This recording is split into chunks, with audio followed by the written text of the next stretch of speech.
On continue notre série de vidéos, cette fois-ci avec le graphe des liaisons. Dans cette vidéo, on va se servir dans un premier temps de l'explication qui avait été faite sur le système, ici. Ensuite, on va se servir des classes d'équivalence qu'on a déjà faites, ici.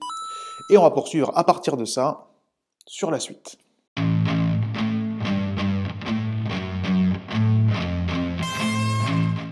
Alors le graphe des liaisons, c'est finalement en fait une représentation des mouvements, des liaisons qui se trouvent dans le système. Pour cela, en fait, c'est très simple, on va juste mettre les classes d'équivalence, on les relie en indiquant quelle est la liaison avec la direction de cette liaison. Alors pour y arriver, ce qu'on fait dans un premier temps, généralement, c'est sortir le plan. À partir de ce plan, on décide, en fait, on regarde quelles sont les surfaces de contact qui existent pour déterminer quelle est la liaison. Donc là, le plan, il n'est pas forcément très abouti, on va plutôt servir du 3D. À partir de ce 3D, on va dans un premier temps, pour se faciliter la vie, se mettre les couleurs.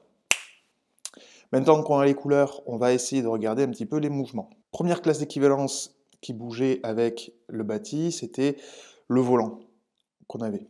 Ce volant, en fait, ce qu'on peut voir, c'est que lorsque je le fais tourner, bon, il tourne déjà, première chose, et en fait, il va translater par rapport au bâti. Il tourne en translatant. Cette liaison, en fait, quand on regarde les liaisons cinématiques, elle correspond à l'hélicoïdale. Donc là, on va se faire un petit graphique. Pour le graphe des liaisons, c'est le graphique. Vous allez indiquer, donc vous allez relier la classe 1 avec la classe 2. C'était le bâti par rapport à mon volant, et vous indiquez hélicoïdal. Il faut rajouter en plus de ça un axe, les axes. Donc on avait X sur la longueur, Y sur la profondeur, Z sur la hauteur. On se rajoute ces éléments-là, et donc on sait que l'hélicoïdale, qu'est-ce qu'elle fait? En fait, elle tourne autour de X et elle translate sur X. Donc c'était une liaison hélicoïdale d'axe X.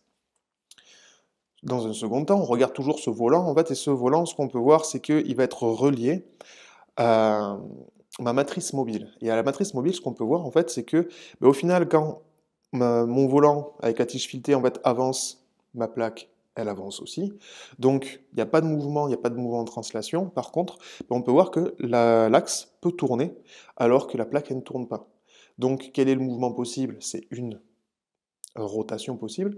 Cette rotation possible, qu'est-ce que c'est? C'est une pivot.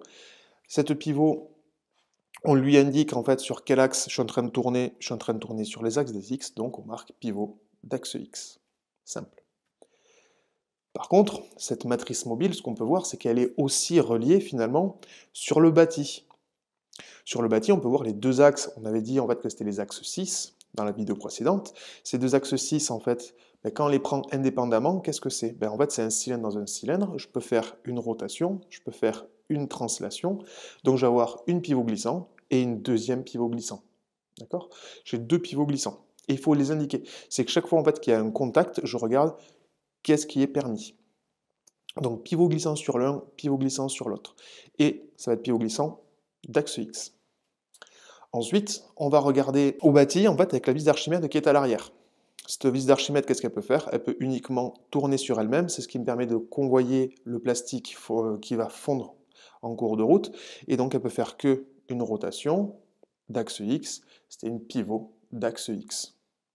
Voilà, donc en fait, vous mettez ça bien au propre, et puis votre travail est terminé en fait. On peut passer maintenant au schéma cinématique. Allez, je reviens, à tout de suite.